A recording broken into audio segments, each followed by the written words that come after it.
हम DSSB द्वारा पिछले सालों विभिन्न परीक्षाओं में पूछे गए सामान्य हिंदी के प्रश्नों का अभ्यास कर रहे थे।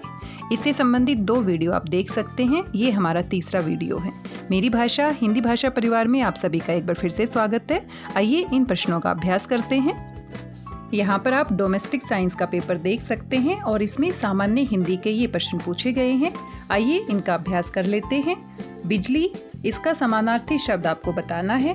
बादल, विद्युत, अम्बुद, पयोद। विद्युत को ही हम बिजली कहते हैं। अम्बुद, अम्बु होता है पानी, और अम्बु द यानी देने वाला, पानी देने वाला कौन होता है? बादल। पयोद, पयोद भी बादल का पर्यायवाची शब्द है। तो बादल, अम्बुद, पयोद ये तीनों बादल के ही पर्यायवाची शब्द है। बिजली का समानार्थी शब्द होगा विद्युत। बी विकल्प सही है। प्रकाश का समानार्थी शब्द आपको बताना है। अंधेरा इसका विपरीत शब्द है। तड़ित बिजली को कहते हैं। रोशनी प्रकाश को ही कहते हैं। सी विकल्प सही होगा। सुमन फूल का पर्यायवाची शब्द है। सही विकल्प होगा सी। किनारा शब्द का पर्यायवाची शब्द बताना है। किनारा, तट, तट को ही हम किनारा कहते हैं। वन आप सभी जानते हैं। कोयल, कर, कर हाथ को कहते हैं। सही विकल्प होगा ए। अनुपम, अनुपम का समानार्थी शब्द बताना है। अहंकार ये तो नहीं है। अद्वितीय ये सही है। अनुपम यानी अनोखा, अद्वितीय जिसके समान कोई नहीं होता। बी विकल्प सही होगा। घमंड अहंकार का ही पर्यायवाची शब्द है। अभियान, अभियान आप सभी जानते हैं, ये बिल्कुल ही अलग शब्द है। आगे है विजातीय शब्द को चुनकर लिखिए। विजातीय शब्द वो शब्द होता है जो बाकी शब्दों से किसी न किसी तरीके से अलग होता है। यहाँ पर 4 विकल्प हमें दिए गए हैं। 3 शब्द एक दूसरे से संबंधित है किसी भी तरीके से, और चौथा शब्द उनसे अलग है यानी विजातीय है। आइए देखते हैं। चतुर, कुशल, अयोग्य, निपुण 4 शब्द हैं। इसमें सबसे अलग शब्द को आपको ढूंढना है। चतुर, कुशल, निपुण ये तीनों ही एक अर्थ वाले शब्द हैं, समानार्थी हैं। चतुर, कुशल, निपुण।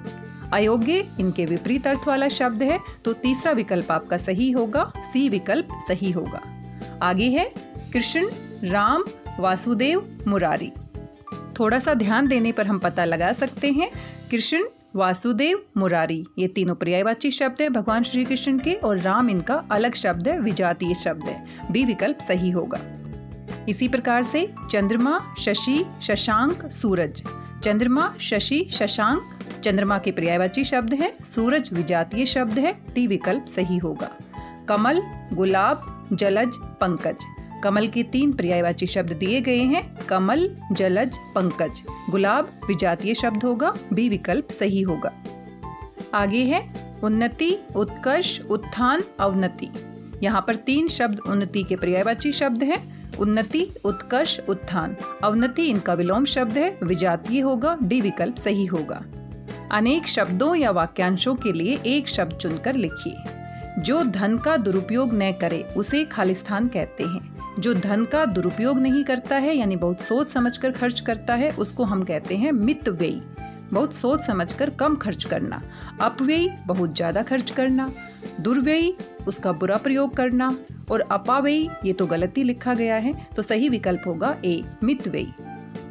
जो दिखाई न दे उसे अदृश्य कहते हैं। बी विकल्प सही होगा। अदम्य जिसको दबाया न जा सके। अवैध जो कानून के खिलाफ होता है। अनाथ जिसके माता पिता नहीं होते हैं। बी विकल्प सही होगा। जिसके वास का किसी को पता न हो उसे कहते हैं, आप सभी जानते हैं, पांडवों को 1 वर्ष का अज्ञातवास मिला था। अज्ञातवास यानी कि उनके रहने के बारे में किसी को जानकारी नहीं मिलती है कि वो कहाँ पर रहते हैं, तो वो अज्ञातवास में थे, और वहीं से आप अंदाजा लगा सकते हैं कौन सा विकल्प सही होगा। अज्ञातवासी। अज्ञातवासी ए विकल्प सही होगा। आगे सही अक्षर विन्यास का शब्द चुनकर लिखिए। बहुत ही शुद्ध हिंदी का प्रयोग किया गया है। यहाँ पर वर्तनी के बारे में बात की जा रही है कि शुद्ध शब्द सही मात्राओं के साथ जो शब्द लिखा गया है उसी का आपने चुनाव करना है। उसी के लिए प्रयोग किया गया है अक्षर विन्यास। तो यहाँ पर विद्यार्थी आपको देखना है कौन सा विकल्प सही है। विद्यार्थी सही विकल्प होगा आपका ए विकल्प। आगे आराधना लिखा हुआ है, तो सही आराधना शब्द किस विकल्प में लिखा गया है? बी विकल्प में। बी विकल्प हमारा सही होगा। आगे अपठित गद्यांश दिया गया है। आप देख रहे हैं सभी परीक्षाओं में एक अपठित गद्यांश या अपठित पद्यांश जरूर पूछा जा रहा है। आपको इसे ध्यान से पढ़ना है। परीक्षा में हमारे पास समय कम होता है, लेकिन फिर भी इसको ध्यान से पढ़ना जरूरी है, तभी हम सभी प्रश्नों को हल कर पाएंगे। आइए जल्दी से इसे पढ़ लेते हैं। एक चोर किसी मंदिर का घंटा चुरा कर ले गया था, तो वह वन में एक बाघ के द्वारा मारा गया और घंटा बंदरों के हाथ में पड़ गया। जब उनकी मौज होती वे घंटा बजाते। घंटे की आवाज सुनकर समीप के नगर में अफवाह फैल गई कि जंगल में भूत रहता है और उसका नाम घंटाकरण है। इस अफवाह से लोग भयभीत हुए और जंगल की ओर कोई न जाता था। इस प्रकार सारा जंगल किसी भी काम में न आकर घंटाकरण भूत की साजधानी बन गया। तभी एक चतुर मनुष्य कहीं से आ निकला जो भूत प्रेत पर विश्वास नहीं करता था। उसने विचार किया कि वन में हो न हो कोई विशेष बात होगी। उसने दृढ़ निश्चय करके साधु का वेश धरकर जंगल में घुसा और अंदर जाकर उसने अपने अनुमान को सही पाया। लौटकर उसने नगरवासियों से कहा, भाइयों, मैंने भूत को पकड़ने का उपाय विचार लिया है। आप लोग मुझे एक गाड़ी चने दें तो मैं कल ही भूत को पकड़ लेता हूँ।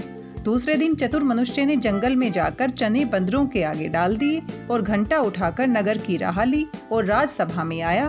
उसको राजसभा में आदर मिला। फिर उसने सब भेद खोलकर लोगों के मिथ्या विश्वास को तोड़ा और भ्रम के भूत से मुक्ति दिलाई।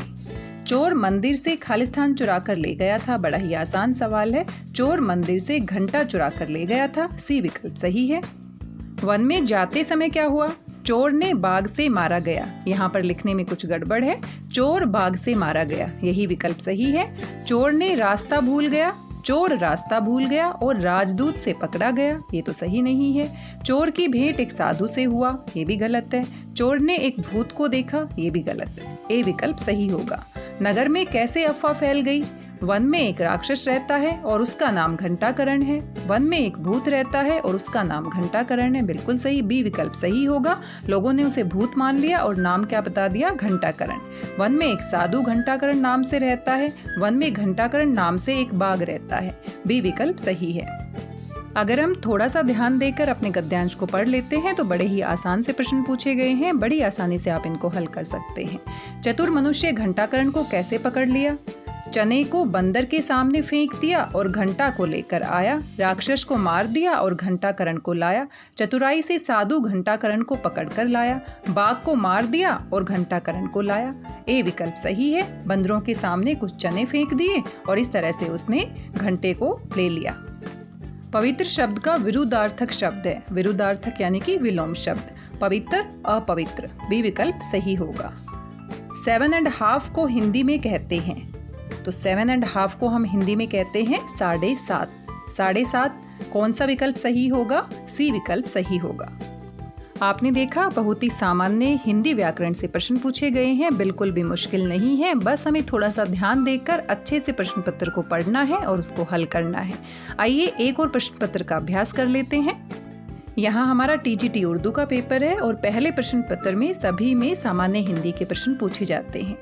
कमजोर का समानार्थक पद है। कमजोर का समानार्थक यानी कि समानार्थी शब्द आपको बताना है। दुर्बल, सबल, कामचोर, दुबल। कमजोर, दुर्बल, यानी कि ए विकल्प सही होगा।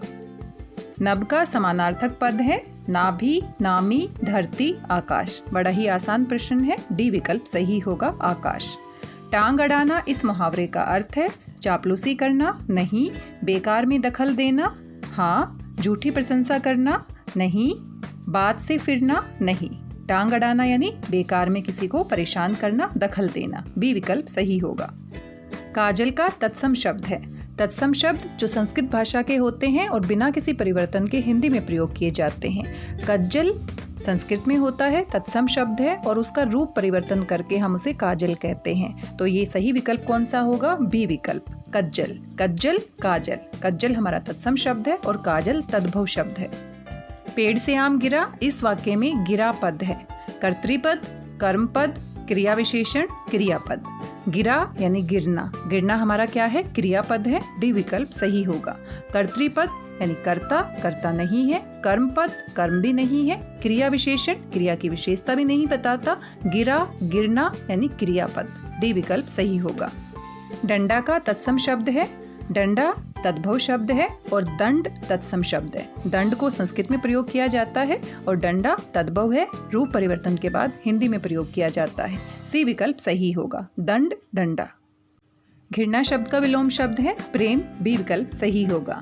दामन पकड़ना इस मुहावरे का अर्थ है आश्रय लेना, धोखा देना, कमजोर, धक्का खाना। ए विकल्प सही है। दामन पकड़ना यानी मुसीबत के समय किसी ऐसे व्यक्ति का आश्रय लेना जो उसका उद्धार कर सके, जो उसकी सहायता कर सके। ए विकल्प सही होगा, आश्रय लेना। रोना शब्द का विरुद्धार्थक शब्द है यानी विलोम शब्द है रोना, रुलाई, न रोना, हंसना, मजाक। सी विकल्प सही है, रोना, हंसना। अतिवृष्टि शब्द का विरुद्धार्थक शब्द है अतिवृष्टि यानी बहुत ज्यादा बारिश होना, और अतिवृष्टि का विलोम शब्द हो जाएगा अनावृष्टि। बी विकल्प सही होगा यानी बारिश नहीं होना।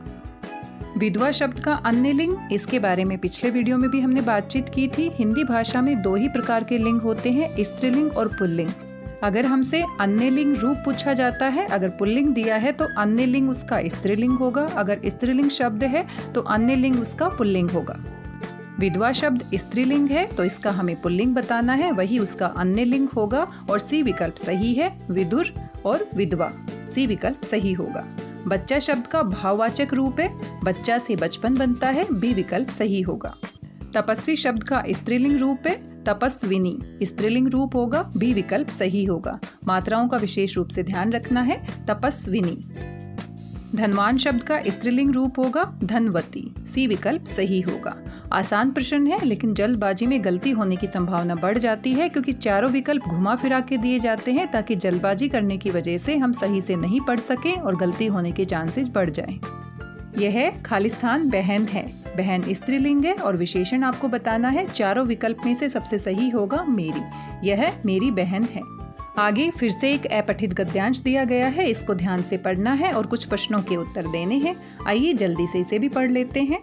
पत्रकार लंकेश का कन्नड़ पत्रकारिता में अपना ही अलग स्थान हो गया है। आरंभ में वे कन्नड़ दैनिक प्रजावाणी में स्तंभ लेखक के रूप में जनता के सामने आए।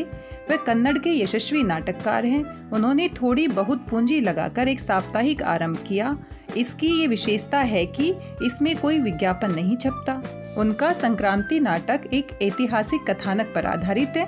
उनकी 4 फिल्म और 2 काव्य संकलन प्रकाशित हुए हैं। ये गद्यांश किसके बारे में लिखा है? नाटक, साहित्य, लंकेश, कारंत। अभी अभी हमने पढ़ा, ये लंकेश जी के बारे में है। सी विकल्प सही होगा। कन्नड़ के यशस्वी नाटककार हैं लंकेश। ए विकल्प सही होगा। लंकेश ने क्या लगाकर साप्ताहिक आरंभ किया? पूंजी लगाकर। बी विकल्प सही होगा। उन्होंने किसमें स्तंभ लेख लिखा? प्रजावाणी, पहला ही विकल्प सही है। आकाशवाणी, उदयवाणी, तरंग। ए विकल्प सही होगा। साप्ताहिक पत्रिका में क्या विशेषता है? चित्र नहीं, रंग नहीं, विज्ञापन नहीं, नाम नहीं। सी विकल्प सही है, विज्ञापन नहीं। बड़े ही आसान प्रश्न पूछे गए हैं, बस थोड़ा सा ध्यान देने मात्र से हम 20 में से 20 अंक ले सकते हैं। आज की इस वीडियो में बस इतना ही। आशा करती हूँ वीडियो आपको पसंद आया होगा। वीडियो आपको कैसा लगा जरूर बताइएगा। मिलते हैं किसी नए वीडियो में किसी और महत्वपूर्ण जानकारी के साथ। तब तक स्वस्थ रहिए, व्यस्त रहिए, मस्त रहिए, अभ्यास करते रहिए। मेरी भाषा हिंदी भाषा परिवार के साथ जुड़ने के लिए आप सभी का धन्यवाद, बहुत बहुत धन्यवाद।